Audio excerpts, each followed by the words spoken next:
ಬೆಳಗ್ಗೆ ರಾತ್ರಿ ಮಧ್ಯಾಹ್ನ ಏನೂ ಗೊತ್ತಿಲ್ಲ, ಯಾವ ಟೈಮ್ ಏನು ಮಾಡ್ತಾ ಇದೀವಿ ಏನೂ ಗೊತ್ತಿಲ್ಲ. Complete outside. ಕಾಡು ಮನುಷ್ಯರು ಯಾವ ಥರ ಬದುಕ್ತಾರೆ, ಲಿಮಿಟೆಡ್ ಫುಡ್ ಇಲ್ಲ, ಲಿಮಿಟೆಡ್ ಫುಡ್ ಇಟ್ಕೊಂಡು ಆ ರೀತಿ ಬದುಕಿದ್ವಿ. ಬಟ್ ಅಲ್ಲಿ ನಿದ್ದೆ ಸಿಗ್ತಾ ಇದ್ದಿದ್ದೆ 1 ಅವರ್ 2 ಅವರ್, ಮ್ಯಾಕ್ಸ್ 3 ಅವರ್ ನಿದ್ದೆ ಸಿಕ್ತಂದ್ರೆ ಓ ಲವ್ಲಿ ಸ್ಲೀಪ್ ಅನ್ನೋ ಥರದ್ದು. ಅದು ಕೆಲವು ಜನರಿಗೆ ವಾಮಿಟಿಂಗ್ ಸೆನ್ಸೇಷನ್, ಜ್ವರ ಆಗೋದು, ತಲೆನೋವು, ನೆಗಡಿ ಆ ಥರದ್ದೆಲ್ಲ ಜಾಸ್ತಿ ಆಗ್ಬಿಡೋದು. ಏನೇ ಇದ್ರೂ ಮೇಕಪ್ ಹಾಕೊಂಡು ನಾವು ಚೆನ್ನಾಗಿ ಬಟ್ಟೆ ಹಾಕೊಂಡು ಈ ಅಂತ ಮಾತಾಡ್ತಾ ಇದ್ದಾರೆ. ಈ ಚಿಲ್ಲಪ್ ಮಾಡೋದು ತುಂಬಾ ಇಂಪಾರ್ಟೆಂಟ್ ಆಗುತ್ತೆ. ಏನಾದ್ರು ಒಂದು ಸೋತಾಗೋ ಅಥವಾ ಏನೋ ನಮ್ಮ ಕೈಗೆ ಸಿಗದ ಇದ್ದಾಗಲೂ. ಇವಾಗ 1.5 ಲಕ್ಷ ಖರ್ಚು ಮಾಡಿ ಶಾಪಿಂಗ್ ಮಾಡಿದ್ದೀರಾ, ಅಷ್ಟು ಬಟ್ಟೆ ಇದಾವೆ, ಅದೆಲ್ಲ ನೋಡಿದಾಗ ಕೋಪ ಏನಾದ್ರು ಬರುತ್ತಾ ಅಥವಾ ಹೆಂಗ್ ಕಂಟ್ರೋಲ್ ಮಾಡ್ಕೊಂತಿದ್ದೀರಾ ನಿಮ್ಮನ್ನ ನೀವು? ಏನಿಲ್ಲ, ಖುಷಿಯಾಗಿ ಬಟ್ಟೆ ಹಾಕೊಂಡು ಓಡಾಡ್ತೀನಿ. ಫುಲ್ ಇಂಟರ್ವ್ಯೂ ಕೊಡ್ತಾ ಇದೀನಿ, ಬೇರೆ ಬೇರೆ ಬಟ್ಟೆ ಹಾಕೊಂಡ್ ಬರ್ತೀನಿ ಇಂಟರ್ವ್ಯೂ ಕೊಡಕ್ಕೆ. ಫ್ರೆಂಡ್ ನಂಗೆ ಮುಂಚೆ ಬಟ್ಟೆ ಇದೆಲ್ಲ ಶೋಕಿ ಜಾಸ್ತಿ. ಈಗಲೂ ಅಷ್ಟೇ, ಆಚೆ ಎಲ್ಲಾದ್ರೂ ಹೋಗ್ಬೇಕಾದ್ರೆ ಇನ್ನೊಂದು 6 ತಿಂಗಳು ನಾನು ಶಾಪಿಂಗೇ ಮಾಡೋದು ಬೇಕಿಲ್ಲ, ಆ ಲೆವೆಲ್ ಬಟ್ಟೆ ತೊಗೊಂಡಿದ್ದೀನಿ ಅಂತ. ಸೊ ಬಟ್ಟೆ ಯಾವತ್ತೂ ಅದು ವೇಸ್ಟ್ ಆಗಲ್ಲ, ಲಾಸ್ ಆಗಲ್ಲ ಬಟ್ಟೆನಲ್ಲಿ. It is always a good investment. So ಅದಿರುತ್ತೆ ನನ್ನ ಜೊತೆನೆ, ಪರವಾಗಿಲ್ಲ, ಏನು ತೊಂದರೆ ಇಲ್ಲ. ಸ್ವಲ್ಪ ಈಗ ವೆಯ್ಟ್ ಕಳ್ಕೊಂಡ್ಬಿಟ್ಟಿದ್ದೀನಿ, ನಾನು ಅವಾಗಿದ್ದ ಸೈಜಿಗೆ ತೊಗೊಂಡಿದ್ದು, 1 ವಾರದಲ್ಲಿ ಸ್ವಲ್ಪ ವೆಯ್ಟ್ ಕಳ್ಕೊಂಡಿದ್ದೀನಿ. ಪರವಾಗಿಲ್ಲ, it's okay, I will come back. Okay. ಈಗ ಬಿಗ್ ಬಾಸ್ ಮನೆಯಲ್ಲಿ ಊಟ ಸರಿಗಿರಲ್ಲ, ನಿದ್ದೆ ಸರಿಗಿರಲ್ಲ. ಸೊ ಮನುಷ್ಯನಿಗೆ ಆಕ್ಟಿವ್ ಆಗಿರ್ಬೇಕು, ಏನೋ ಹೊಸದಾಗಿ ಯೋಚನೆ ಮಾಡಬೇಕು, ಎಲ್ಲಾ ಕಡೆ ಇನ್ವಾಲ್ವ್ ಆಗ್ಬೇಕು ಅಂದ್ರೆ ಆ ಎರಡೂ ತುಂಬಾ ಇಂಪಾರ್ಟೆಂಟ್. ಸೊ ಆ ಎರಡೂ ಇಲ್ಲದೆ ಇದ್ದಾಗ ಬಿಗ್ ಬಾಸ್ ಅಲ್ಲಿ ಹೇಗೆ ನೀವು ಇನ್ವಾಲ್ವ್ ಆಗ್ತಾ ಇದ್ದಿದ್ದು ಅಂತ? ಸ್ವಲ್ಪ ಕಷ್ಟ ಆಗ್ತಾ ಇತ್ತು ಆಬ್ವಿಯಸ್ಲಿ, ಬಿಕಾಸ್ ಒಂದ್ ಕಡೆ ನಿದ್ದೆ ತುಂಬಾ ಪವರ್ಫುಲ್ ಆಗಿ ನಿದ್ದೆ ಇಲ್ದ್ರೆ ಎಳಿತಾನೇ ಇರುತ್ತೆ ನಿಮ್ಮ ತಲೆ ಒಂದ್ ಕಡೆ. ಇನ್ನೊಂದ್ ಕಡೆ ಊಟ ಇಲ್ಲ, ಅಫ್ಕೋರ್ಸ್ ಹೊಟ್ಟೆ ಬೇರೆ ಗುರ್ರ್ ಅಂತ ಇರುತ್ತೆ. ಎಲ್ರಿಗೂ ಅಷ್ಟೇ, ಎಲ್ರಿಗೂ ತುಂಬಾ ಜನರಿಗೆ ಅಲ್ಲಿ ಗ್ಯಾಸ್ಟ್ರಿಕ್ ಆಗ್ಬಿಟ್ಟಿತ್ತು. ಆಮೇಲೆ ಬಾತ್ರೂಮ್ ಇದೆಲ್ಲ ಆಗ್ತಾನೆ ಇರಲಿಲ್ಲ, ತುಂಬಾ ಓದಾಡ್ಬಿಡ್ತಾ ಇದ್ರು ಜನ. ಕಣ್ಣೆಲ್ಲ ಕೆಂಪು ಎಲ್ರದು. ಅಲ್ಲಿ ಹೆಂಗೆ, ನಾನು ಅದೇ ಕೇಳ್ತಾ ಇದ್ದೆ, ಕ್ಯಾಮ್ರಲ್ಲಿ ಹೆಂಗ್ ತೋರಿಸ್ತಾರೋ ಗೊತ್ತಿಲ್ಲ, ಬಟ್ ಕಣ್ ತುಂಬಾ ಕೆಂಪು ಎಲ್ರದು. ಎಲ್ರು ಈ ರೀತಿ ಪರಿಸ್ಥಿತಿ. ಕೆಲವು ಜನರಿಗೆ ವಾಮಿಟಿಂಗ್ ಸೆನ್ಸೇಷನ್, ಜ್ವರ ಆಗೋದು, ತಲೆನೋವು, ನೆಗಡಿ ಆ ಥರದ್ದೆಲ್ಲ ಜಾಸ್ತಿ ಆಗ್ಬಿಡೋದು. ಏನೇ ಇದ್ರೂ ಮೇಕಪ್ ಹಾಕೊಂಡು ನಾವು ಚೆನ್ನಾಗಿ ಬಟ್ಟೆ ಹಾಕೊಂಡು ಈ ಅಂತ ಮಾತಾಡ್ತಾ ಇದ್ವಿ. ಸೊ ಆ ಥರದೊಂದು ಪರಿಸ್ಥಿತಿ. ಸೊ ಅದು ಹೆಂಗ್ ಬದುಕೋದು ಅಂತ ಹೇಳ್ಕೊಡೋದೇ ಆ ಒಂದು ಕಾರ್ಯಕ್ರಮ. ಹಂಗೆಲ್ಲ ಪರಿಸ್ಥಿತಿ ಇದ್ದಾಗ ಹೆಂಗ್ ಬದುಕ್ತೀಯಾ ನೀನು ಅಂತ ಹೇಳ್ಕೊಡೋದೇ ಒಂದು ಕಾರ್ಯಕ್ರಮ. ಅದೊಂದು ಕ್ರೇಜಿ ಎಕ್ಸ್ಪೀರಿಯನ್ಸ್ ಬೆಳಗ್ಗೆ ರಾತ್ರಿ ಮಧ್ಯಾಹ್ನ ಏನೂ ಗೊತ್ತಿಲ್ಲ, ಯಾವ ಟೈಮ್ ಏನು ಮಾಡ್ತಾ ಇದೀವಿ ಏನೂ ಗೊತ್ತಿಲ್ಲ. Complete outside. ಕಾಡು ಮನುಷ್ಯರು ಯಾವ ಥರ ಬದುಕ್ತಾರೆ, ಲಿಮಿಟೆಡ್ ಫುಡ್ ಇಲ್ಲ, ಲಿಮಿಟೆಡ್ ಫುಡ್ ಇಟ್ಕೊಂಡು ಆ ರೀತಿ ಬದುಕಿದ್ವಿ. ಹೆಲ್ತ್ ಕೇರ್ ನೋಡ್ಕೊಳ್ಳೋಕೆ ಯಾರಾದ್ರೂ ಬರ್ತಿದ್ರಾ? ಇಲ್ಲ, ಅಂದ್ರೆ ತುಂಬಾ ಹೆಲ್ತ್ ಇಶ್ಯೂಸ್ ಇದ್ದಾಗ ಇದ್ರು. ಅಂದ್ರೆ ಅಷ್ಟು ದೊಡ್ಡ ಶೋ ಅಂದ್ಮೇಲೆ health care, physical health, mental health ಎಲ್ಲದಕ್ಕೂ ಎಕ್ಸ್ಪರ್ಟ್ಸ್ ಇದ್ರು ಅಕ್ಕಪಕ್ಕದಲ್ಲಿ. ಹೆಲ್ತ್ ಕೇರ್ ಬೇಕಿದ್ದಾಗ ಅವ್ರು ಅಕಸ್ಮಾತ್ ಬೇಕು ಅಂದ್ರೆ ಅಲ್ಲಿ ಹೋಗಿ ಕನ್ಫೆಷನ್ ರೂಮ್ ಹೋಗ್ಬಿಟ್ಟು ಅಲ್ಲಿ ಬಂದು ಡಾಕ್ಟರ್ ಬಂದು ಮಾತಾಡಿಸ್ಬಿಟ್ಟು ಅದೆಲ್ಲ ಮಾಡ್ತಾ ಇದ್ರು. All of that was there. ನಿಮ್ಗೇನಾದ್ರು ಆಗಿತ್ತಾ? ಇಲ್ಲ, ನನಗೇನಾಗಿಲ್ಲ, ಅಷ್ಟೇನಾಗಿಲ್ಲ. ಬಟ್ ಕೆಲವೊಂದು ಜಾಗಗಳಲ್ಲಿ ನನಗೆ ನಿದ್ದೆ ಅನ್ನೋದು ತುಂಬಾ ಇಂಪಾರ್ಟೆಂಟ್. ನಿದ್ದೆ ಇಲ್ಲದೆ ಯೋಚನೆ ಮಾಡೋದು ಸ್ವಲ್ಪ ಕಷ್ಟ ನನಗೆ. ಕಂಪ್ಲೀಟ್ ಸೆನ್ಸಸ್ ಅಲ್ಲಿ ಕ್ರಿಯೇಟಿವ್ ಆಗಿರ್ಬೇಕಾದ್ರೂ ನಿದ್ದೆ ಇಂಪಾರ್ಟೆಂಟ್. ಬಟ್ ಅಲ್ಲಿ ನಿದ್ದೆ ಸಿಗ್ತಾ ಇದ್ದಿದ್ದೆ 1 ಅವರ್ 2 ಅವರ್, ಮ್ಯಾಕ್ಸ್ 3 ಅವರ್ ನಿದ್ದೆ ಸಿಕ್ತಂದ್ರೆ ಓ ಲವ್ಲಿ ಸ್ಲೀಪ್ ಅನ್ನೋ ಥರದ್ದು ಅದು. ಸೊ ಹಂಗಿರ್ತಾ ಇತ್ತು ನಂಗೆ. ಸೊ ಆ ಥರದೊಂದು ಪರಿಸ್ಥಿತಿ. ಬಟ್ ಖುಷಿ ಆಗ್ತದೆ ಈಗ, ಈ ಕಂಟೆಸ್ಟೆಂಟ್ಸ್ ಆಚೆ ಬಂದಿದ್ದಾರೆ, ಅದೇನೋ ಕೇಸ್ ಎಲ್ಲ ಆಗ್ಬಿಟ್ಟು.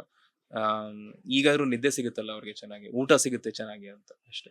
ಅಲ್ಲ, ಅಂದ್ರೆ ನಿದ್ದೆ ಊಟ ಅನ್ನೋದಕ್ಕಿಂತ ಈಗ ಅವರು ಸಿಕ್ಕಾಪಟ್ಟೆ ಟೆನ್ಷನ್ ಆಗಂತೂ ಇರ್ತಾರೆ. ಅಂದ್ರೆ ಏನಾಗ್ತಿದೆ ಅಂತ ಅವರಿಗೆ ಫುಲ್ ಮಾಹಿತಿ ಗೊತ್ತಿರಲ್ಲ. ಜಸ್ಟ್ ಏನೋ ಇಶ್ಯೂ ಆಗಿದೆ, ಒಂದ್ ಸರಿ ಹೋಗುತ್ತೆ ಅಂತ ಅಷ್ಟೇ ಬಿಗ್ ಬಾಸ್ ಹೇಳಿರ್ತಾರೆ.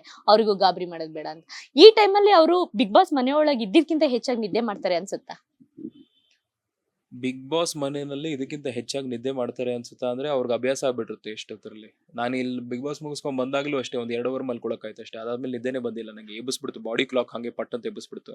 ಈಗ ಸ್ವಲ್ಪ ಟೈಮ್ ತಗೊಂಡು ಸ್ಲೋ ಆಗಿ ನಿದ್ದೆ ಮಾಡಕ್ ಶುರು ಮಾಡ್ತಾ ಇದ್ದೀನಿ. ಆದ್ರೆ ನೈಟು ನಿದ್ದೆ ಬರಲ್ಲ, ಲೇಟಾಗಿ ಮಲ್ಕೊಳ್ಳೋದು, ಬೆಳಗ್ಗೆ ಬೇಗ ಎದ್ದೇಳೋದು, ಇಲ್ಲಿ ಏನೇನೋ ನಡೀತಾ ಇದೆ. ಸ್ಲೀಪ್ ಸೈಕಲ್ ಅಡ್ಜಸ್ಟ್ ಆಗೋಕ್ಕೆ ಸ್ವಲ್ಪ ಟೈಮ್ ತಗೊಳುತ್ತೆ. ಪಾಪ ಅವ್ರಿಗೂ ಕಷ್ಟ ಇರುತ್ತೆ ಈಗ ಸದ್ಯಕ್ಕೆ. ಅದು ಮುಗಿಸ್ಕೊಂಡು ತಿರ್ಗಾ ಅಡ್ಜಸ್ಟ್ ಮಾಡ್ಕೊಳಕ್ಕೆ ಇನ್ನೂ ಕಷ್ಟ ಆಗುತ್ತೆ ಅವ್ರಿಗೆ. ಬಿಕಾಸ್ ಇಲ್ಲಿ ಮಲ್ಕೊಂತಾರೆ, ನೀವು ಹೇಳಿದ ಹಾಗೆ, ಇಲ್ಲಿ ಚೆನ್ನಾಗಿ ಮಲ್ಕೊಂತಾರೆ, ಚೆನ್ನಾಗಿ ಊಟ ಮಾಡ್ತಾರೆ, ತಿರ್ಗಾ ಅಲ್ಲಿ ಒಳಗೆ ಹೋಗಿದ್ದು ತಿರ್ಗಾ ಶುರು ಆಗುತ್ತೆ ಅದು ನಿದ್ದೆ ಇಲ್ಲದೆ ಇರೋದು. ಸೊ ಕಷ್ಟ ಮ್ಯಾಮ್, ಪಾಪ ಅವ್ರಿಗೆ ತುಂಬಾ ಕಷ್ಟ. ಕಂಟೆಸ್ಟೆಂಟ್ಸ್ ಡಬಲ್ ಕಷ್ಟ. ಎಕ್ಸ್ಪೆಕ್ಟ್ ದ ಅನ್ಎಕ್ಸ್ಪೆಕ್ಟೆಡ್ ಅಂದ್ರು, ಅದು ಸರ್ಕಾರದ ಕಡೆಯಿಂದ ಎಕ್ಸ್ಪೆಕ್ಟ್ ದ ಅನ್ಎಕ್ಸ್ಪೆಕ್ಟೆಡ್ ಬಂದಿದ್ದು ನಾವು ಎಕ್ಸ್ಪೆಕ್ಟ್ ಮಾಡಿರಲಿಲ್ಲ. ಸೊ ಆ ಥರದೊಂದು ಪರಿಸ್ಥಿತಿ. So I hope it gets well, ಎಲ್ಲ ಸರಿ ಹೋಗುತ್ತೆ ಅಂಡ್ ಶೋ ಶುರು ಆಗಬೇಕು ಅಂತಾನೆ ಕೇಳ್ಕೊಂತ ಇರೋದು ನಾನು. ಓಕೆ. ಇಲ್ಲ, ಈಗ ಪರ್ಮಿಷನ್ ಸಿಕ್ಕಿದೆ. ಒಂದು 10 ಡೇಸ್ ಕಾಲಾವಕಾಶ ಅವ್ರಿಗೆ ಕೊಟ್ಟಿದ್ದಾರೆ, ಮತ್ತೆ ಶೋ ಶುರುವಾಗುತ್ತೆ ಅನ್ನೋ ಒಂದು ನ್ಯೂ ವಿಚಾರ ಇದು. ಮತ್ತೊಂದು ವಿಚಾರ ಏನು ಅಂದ್ರೆ, ರಕ್ಷಿತನ ಬಗ್ಗೆ ಒಂದ್ ಸ್ವಲ್ಪ ಟ್ರೋಲ್ ಆಗ್ತಿದೆ. ರಕ್ಷಿತನ ಲಾಸ್ಟ್ ಅಂದ್ರೆ ಒಳಗ್ ಕರ್ಸಾದ್ ನೆಕ್ಸ್ಟ್ ಡೇ ಸಂಡೇ ಪ್ರೋಗ್ರಾಮ್ ಇತ್ತಲ್ಲ ಕಿಚ್ಚ ಸುದೀಪ್ ಸರ್ದು. ಅವಾಗ ಸುದೀಪ್ ಸರ್ ಕೇಳಿದ್ರು, ನಿಮ್ಗೆ ಯಾರನ್ನ ಹೊರಗೆ ಹಾಕ್ಬೇಕು ಅಂತ ಇಷ್ಟ ಅಂತ ಆಪ್ಷನ್ ಕೊಟ್ರೆ ನೀವ್ ಯಾರನ್ನ ಹೊರಗೆ ಹಾಕ್ತೀನಿ? ಎಲ್ರು ಹೊರಗೆ ಹಾಕೊಡ್ತೀನಿ ಅಂತ ರಕ್ಷಿತಾ ಹೇಳಿದ್ರು. ಸೊ ಇವಾಗ ಅದು ಸಿಕ್ಕಾಪಟ್ಟೆ ಟ್ರೋಲ್ ಆಗ್ತಿದೆ. ರಕ್ಷಿತನ್ ಮಾತು ದೇವ್ರಿಗೆ ಕೇಳಿಸ್ತು, ಹಂಗಾಗಿ ಎಲ್ರು ಹೊರಗೆ ಹಾಕಿದ್ದಾರೆ ಅಂತ. ಇಲ್ಲ, ಐ ಥಿಂಕ್ ಅಟ್ಸ್ ಪರ್ಫೆಕ್ಟ್ ಟೈಮಿಂಗ್. ನಮ್ಮ ಹುಡುಗರೆಲ್ಲ ಅದೇ ಹೇಳ್ತಾ ಇರೋದು, ಸಿನಿಮಾ ಓಡುತ್ತೋ ಸೀರಿಯಲ್ ಓಡುತ್ತೋ ಗೊತ್ತಿಲ್ಲ, ಇಲ್ಲಿ ಟ್ರೋಲ್ಸ್ ಅಂತೂ, ಮೀಮ್ಸ್ ಅಂತೂ ಸಕ್ಕದಾಗಿ ಓಡುತ್ತೆ. ಮೀಮ್ ಇಂಡಸ್ಟ್ರಿನಲ್ಲಿ ಕರ್ನಾಟಕ ನಂಬರ್ 1 ಇರುತ್ತೆ. ನಮ್ಮ ಈ ಭಾರತದಲ್ಲೇ ಕಂಪೇರ್ ಮಾಡಿದ್ರೆ ಆ ಲೆವೆಲ್ ಕುತ್ಕೊಂಡು ಮೀಮ್ಸ್ ಎಲ್ಲ ಯೋಚನೆ ಮಾಡಿ ಅಲ್ಲಿಂದ ಇಲ್ಲಿ ಕನೆಕ್ಟು, ಇಲ್ಲಿಂದ ಅಲ್ಲಿ ಕನೆಕ್ಟ್ ಮಾಡ್ತಾರೆ ಅವರು. ಬಟ್ ಎಲ್ಲೋ ಒಂದ್ ಕಡೆ ಅದನ್ನ ನೋಡಿದಾಗ ಸಿಕ್ಕಾಪಟ್ಟೆ ನನಗೂ ನಗು ಬಂತು. ಏನು ಈ ಹುಡುಗಿ ಹೇಳಿದ್ ಪಟ್ ಅಂತ ನಿಜಾನೇ ಆಗ್ಬಿಡುತ್ತಲ್ಲ, ದೇವ್ರು ಆಕ್ಚುಲಿ ಕೇಳಿಸ್ಕೊಂಡು ತಥಾಸ್ತು ಅಂದ್ಬಿಟ್ನಲ್ಲ ಅಂತ. ಸೊ ಬಟ್ ಅದಲ್ಲದೆ ಪಾಪ ಹುಡುಗಿ ತುಂಬಾ ಚಿಕ್ಕ ಹುಡುಗಿ, and she is also trying to figure out ನಾನು ಎಲ್ಲಿ ನಿಂತ್ಕೋಬೇಕು ಮನೆಯಲ್ಲಿ, ನನ್ನ ಜಾಗ ಯಾವುದು ಅಂತ ಆ ಒಂದು ಫಿಗರಿಂಗ್ ಔಟ್ ಕೆಲಸ ನಡೀತಾ ಇದೆ. ಸೊ ಆ ಹುಡುಗಿಗೆ ಒಂದು ಒಳ್ಳೆ ಜಾಗ ಸಿಗಲಿ, ಆ್ಯಂಡ್ ತುಂಬ ಕುತಂತ್ರಿ ಕೆಲಸ ನಡೆಯುತ್ತೆ ಮನೆಯಲ್ಲಿ. ಅದನ್ನ ನೋಡಿ ಆ ಚಿಕ್ಕ ಹುಡುಗಿ ಇನ್ಫ್ಲೂಯೆನ್ಸ್ ಆಗಿಬಿಟ್ಟು ಆಚೆನೂ ಆ ಒಂದು ಇನ್ಫ್ಲೂಯೆನ್ಸ್ನ ಯೂಸ್ ಮಾಡದೇ ಇರಲಿ ಅಂತ ಹೇಳ್ತಾ ಇರೋದು. ಬಿಕಾಸ್ ಮನೆ ಒಳಗೆ ಆಟ ಆಡೋಕ್ಕೆ ಮಾಡ್ತಾರೆ, ಆಚೆ ಬಂದಿದ್ದೇ ಎಲ್ಲರೂ ಚೇಂಜ್ ಆಗ್ತಾರೆ. ಅದು ಚಿಕ್ಕ ಮಗು, ಅದ್ರ ಮೈಂಡ್ ಸೆಟ್ ಹೆಂಗೆ ಬೇಕಾದ್ರೂ ಚೇಂಜ್ ಆಗ್ಬೋದು. ಸೊ ಆ ಥರದ ಒಂದು ಜವಾಬ್ದಾರಿ ಕೂಡ ಇದೆ. So I hope everything goes well with her. ಅದು ಏನೇ ಟ್ರೋಲು ಗೀಲು ಪಟಾಕಿ ಗಿಟಾಕಿ ಏನೇ ಹೇಳಲಿ, I hope good things happen to her. ಹುಡುಗಿ ಚೆನ್ನಾಗಿರಲಿ ಅಂತ ಕೇಳ್ಕೊತಾ ಇದ್ದೀನಿ ಅಷ್ಟೇ. ನೀವು ರಕ್ಷಿತಾ ಜೊತೆ ಒಂದಿನನಾದ್ರೂ ಕಳ್ದಿದ್ದೀರಾ? ಯಾಕಂದ್ರೆ ಫಸ್ಟ್ ಎಪಿಸೋಡ್ ಅಲ್ಲಿ ಬಂದಿದ ತಕ್ಷಣ ಹೋಗ್ಬಿಟ್ರು, ಬಟ್ ನೆಕ್ಸ್ಟ್ ರೀ ಕನೆಕ್ಟ್ ಆದ ರೀ ಎಂಟ್ರಿನಲ್ಲಿ ಒನ್ ಡೇ ಆದ್ರೂ ಅವ್ರ ಜೊತೆ ಇದ್ರಿ. ಸೊ ಯಾವ ತರ ಹುಡುಗಿ ಹಾಗಾದ್ರೆ ಅವರು ಅಂತ?